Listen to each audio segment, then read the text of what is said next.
నమస్తే, welcome to Telugu రాజ్యం. పాత తెలుగు సినిమాల గురించి ఒక్కసారి ఆలోచిస్తే ఎన్నెన్నో క్లాసిక్స్ ఉన్నాయి. అందులో చాలా ముఖ్యమైనవి అంటే వేళ్ల మీద లెక్క పెట్టేవి కూడా చాలా తక్కువగానే ఉంటాయి. కోర్స్ అందులో పేరెన్నిక గల మూవీ అంటే ప్రముఖ నిర్మాణ సంస్థ డివిఎస్ ప్రొడక్షన్స్ బ్యానర్పై డివిఎస్ రాజు గారు నిర్మించినటువంటి ఒక డిఫరెంట్ స్టోరీ మంగమ్మ శపథం. ఎన్టీఆర్ డ్యూయల్ రోల్లో చేసిన జమున సూపర్ రోల్ చేసినటువంటి ఈ మూవీ అప్పట్లో సూపర్ డూపర్ హిట్ అయింది. మరి ఈ సినిమా నా తర్వాత తమిళ్లో కూడా తీయడం జరిగింది. ఈ సినిమా గురించి ఇప్పుడు ఎందుకు మాట్లాడుకోవాలి అంటే మార్చ్ 6కి ఆ మూవీ రిలీజ్ అయ్యి 60 years అవుతోంది. ఈ నేపథ్యంలో ఈ సినిమాకి సంబంధించి విశేషాలు, అలాగే అప్పట్లో ఆ సినిమా క్రియేట్ చేసినటువంటి వండర్స్ కానీ, అలాగే ఎటువంటి రికార్డులు క్రియేట్ చేసింది, ఇవన్నీ కూడా మాట్లాడుకుందాం. మనతో పాటు ప్రముఖ political and cine critic Bharadwaj గారు ఉన్నారు. సార్తో మాట్లాడదాం. సార్ నమస్తే. నమస్తే సార్, డివిఎస్ ప్రొడక్షన్స్ బ్యానర్ చూస్తేనే చాలా అంటే ఒక కుటుంబపరమైన చిత్రాలు కానీ, ఒక అన్ని రకాలుగా ఒక మంచి సినిమా చూస్తున్నాం అనే ఫీలింగ్తో వెళ్ళేవారు జనాలు థియేటర్స్ గతంలో. అటువంటి బ్యానర్ నుంచి వచ్చిన ఒక డిఫరెంట్ మూవీ అంటే ఒక రివెంజ్ టైప్ ఆఫ్ స్టోరీ, ఒక అంటే మంగమ్మ శపథం టైటిలే అది. సార్ 60 ఏళ్ళు అయిందిట. చాలా చాలా మంచి సినిమా అని తెగ చెప్పుకుంటున్నారు. ఆ సినిమా వివరాలు, విశేషాలు. ఒక రాజు గారి పాత్ర అంటే 2 క్యారెక్టర్లు చేశాడు ఎన్టీ రామారావు గారు దీనిలో. అవును సార్. డివిఎస్ ప్రొడక్షన్స్ ఒక రకంగా ఎన్టీ రామారావు గారి బ్యానరే అది. అంటే డివిఎస్ రాజు గారు మొదటి సినిమా నాగేశ్వరరావుతో చేశారు, కానీ ఆ తర్వాత చేసిన సినిమాలన్నీ కూడా రామారావు గారితోనే చేశాడు ఆయన. ఎన్టీ రామారావు గారి డేట్స్ దొరకని సందర్భంలో ఆయన శోభన్ బాబుతో కొన్ని సినిమాలు చేశాడు. రాజు గారు జీవన జ్యోతి అనే కథ కూడా నిజానికి ఆయన దగ్గరికే వెళ్ళింది, ఎన్టీఆర్ దగ్గరికే వెళ్ళింది. ఆయన బిజీ వలన శోభన్ బాబుతో చేశారు. రామారావు గారు చేయాల్సిన సినిమా, చాలా అవార్డు మూవీ, పెద్ద హిట్ సినిమా, అవును, సక్సెస్ఫుల్ మూవీ పడింది శోభన్ బాబు గారికి. అలా డివిఎస్ బ్యానర్ అంటే ఆయన బ్యానర్ కిందే అనుకునేవాళ్ళు జనాలు. అలా ఆ బ్యానర్ లో వచ్చినటువంటి జానపద సినిమా ఇది. ఇందులో 2 క్యారెక్టర్లు ఏంటంటే, ఒకటేమో రాజు పాత్ర వేశాడు ఆయన. అవును, అంటే చాలా చాలా దుర్మార్గుడైన రాజు, ప్రజల్ని చాలా వేధించు ఏడిపించేటువంటి ఒక రాజు పాత్రలో కొంచెం సాడిస్టిక్ గా కనిపిస్తాడు ఎన్టీఆర్. కనిపించి ఒక పల్లెటూరు అమ్మాయిని చూసి, నేను అంటే ఆ అమ్మాయిని తన దగ్గర రమ్మంటాడు. రమ్మంటే రానుంటుంది, దాని మీద ఘర్షణ అవుతుంది. నేను నిన్ను పెళ్లి చేసుకుంటానంటాడు. పెళ్లి కాదు, చెరబడతాను, నేను నిన్ను ఏదైనా చేయగలను అని చెప్పి ఇష్టం వచ్చినట్టు మాట్లాడతాడు ఆ అమ్మాయి. మాట్లాడిన తర్వాత ఆ అమ్మాయి ఒక ప్రతిజ్ఞ చేస్తుంది, శపథం. నేను నీతోనే కొడుకుని కని వాడితోనే నిన్ను నీ అంతం వాడితో చేయిస్తాను అంటుంది. అదే మంగమ్మ శపథం. అదే మంగమ్మ శపథం. సార్, మంగమ్మ శపథం అంటే గుర్తొచ్చింది చాణక్య శపథం కూడా డివిఎస్ వాళ్ళదేగా, చిరంజీవి గారు. శపథం. ఈ మంగమ్మ శపథం చేసిన తర్వాత తీసుకెళ్లి బందిఖానాలో పారేస్తారు ఆ అమ్మాయిని.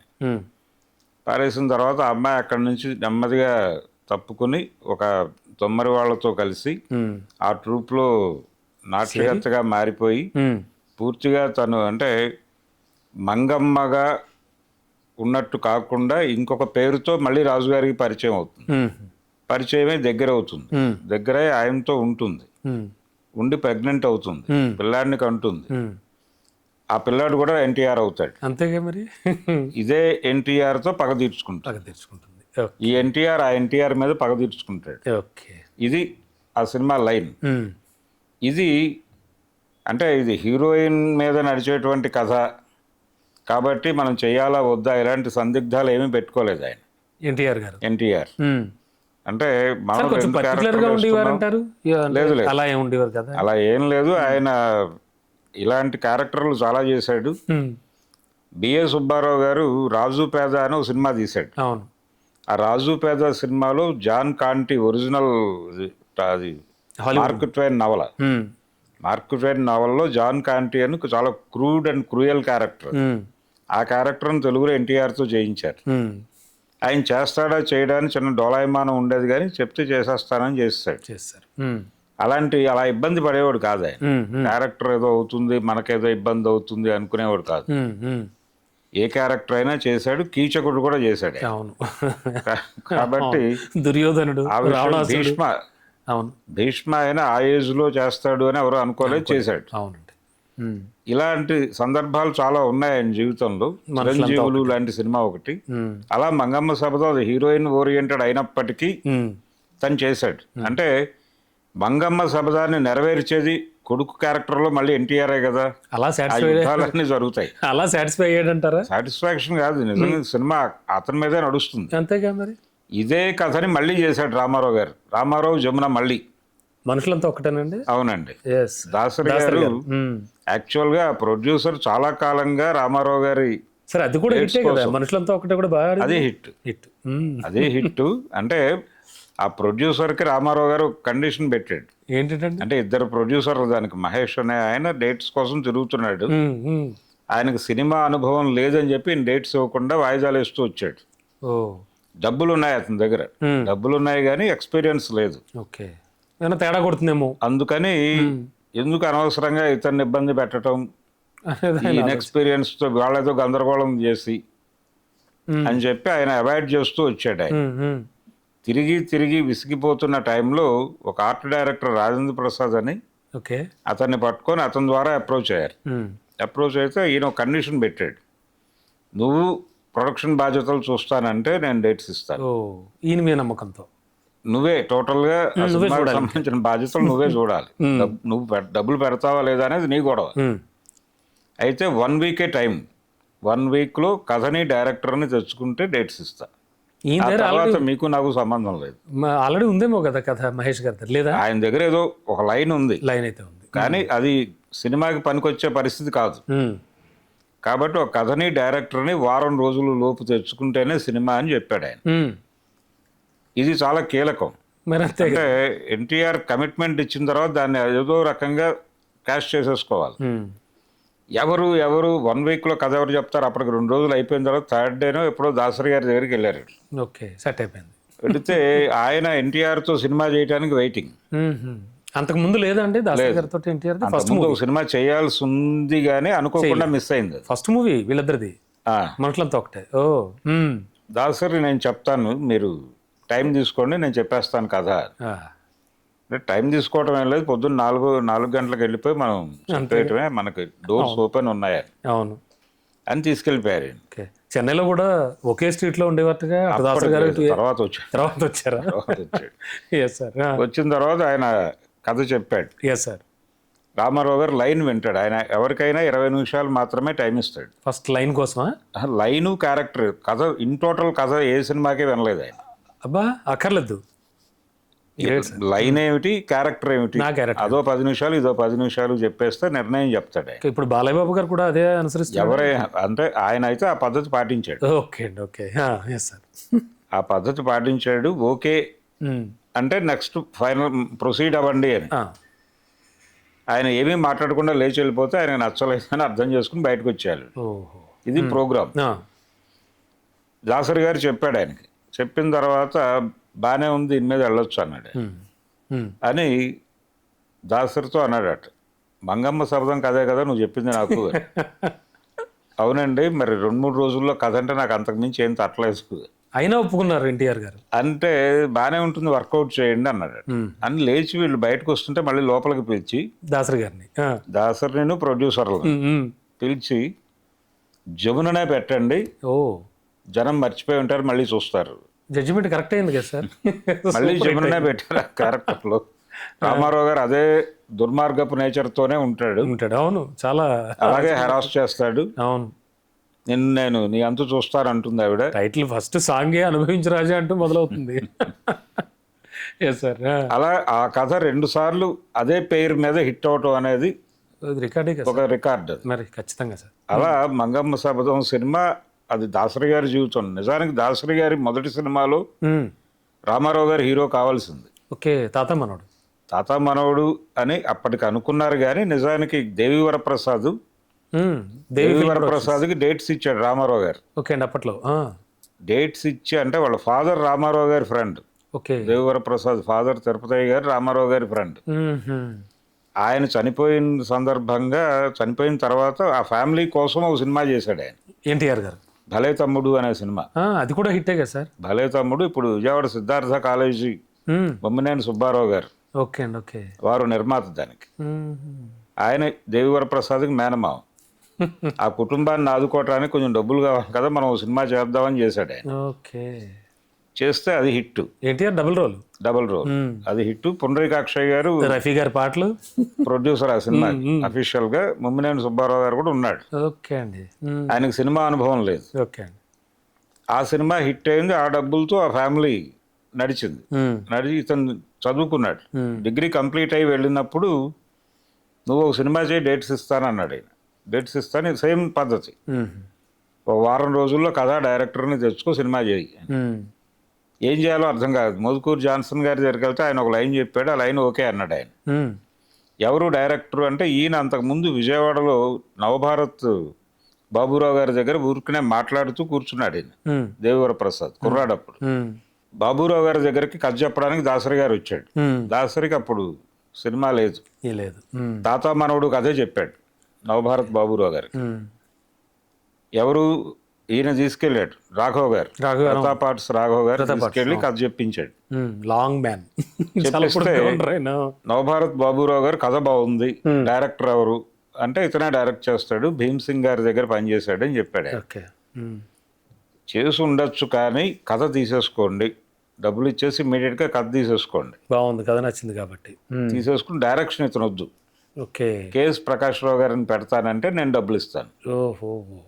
అంటే ఆ రోజుల్లో ఎలా ఉండేదంటే ప్రొడ్యూసర్లు కథ తయారు చేసుకుని విజయవాడ వెళ్ళి డిస్ట్రిబ్యూటర్లకు కథ చెప్తే వాళ్ళు ఓకే చేస్తే అడ్వాన్స్ ఇచ్చేవాళ్ళు.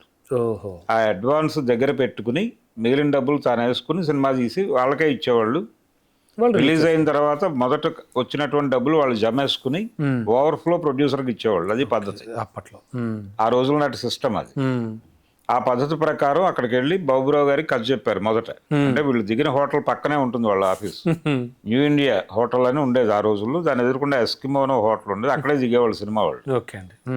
ఈ న్యూ ఇండియా హోటల్ పక్క సందులోనే బాబురావు గారి ఆఫీస్, వెరీ ఫస్ట్ బిల్డింగ్. వెళ్ళి కథ చెప్పారు, ఆయన నో చెప్పాడు. నో చెప్పడం అంటే కథ బాగానే ఉంది, తీసేసుకో, డైరెక్టర్ ఎందుకు ఇతను, డైరెక్టర్ ప్రకాష్ రావు గారిని పెడదాం. ఈ ప్రకాష్ రావు గారిని డైరెక్టర్గా పెట్టటము అన్న తర్వాత ఈయనకి అర్థమైపోయింది సినిమా మనకు లేదు అని. దాసరికి మెడ్రాస్ వెళ్ళిపోతాను నేను అంటే, అలా కాదు, ఇక్కడ చాలా మంది ఉన్నారు, మనం మొదట ఒక ఆయనకి చెప్పాం, మధ్యాహ్నం ఇంకొకళ్ళ దగ్గరికి వెళ్తాం. అప్పుడు దేవివర ప్రసాద్ గారు ఉన్నాడు అక్కడ, బాబురావు గారు. అతనికి విపరీతంగా కనెక్ట్ అయ్యాడు దాసరి. మన సినిమాకి ఇతను డైరెక్టర్గా పెట్టుకుంటే బాగుంటుంది కదా అనుకున్నాడు ఆయన. ఎన్టీఆర్ డేట్స్ ఉన్నాయి, కథ ఉంది, జాన్సన్ గారికి ఇతనికి పరిచయం ఉంది దాసరికి. మరి వీళ్ళిద్దరూ భీమ్ సింగ్ గారి దగ్గర పనిచేసిన వాళ్ళే కాబట్టి అంతకంటే ఏం కావాలి, వెళ్ళిపోయి చెప్పేద్దాం పేరని ఫిక్స్ అయిపోయి మెడ్రాస్ వెళ్ళాడు ఆయన. ఈ లోపు వీళ్ళు ఇక్కడ కథ చెప్పుకుంటూ తిరుగుతున్నారు. ఆయన మెడ్రాస్ వెళ్ళి దాసరి గారి పేరు చెప్పడం కోసం వెళ్ళాడు అక్కడ. ఏమైంది ప్రసాద్, డైరెక్టర్ ఫిక్స్ అయ్యాడా అన్నాడు ఆయన.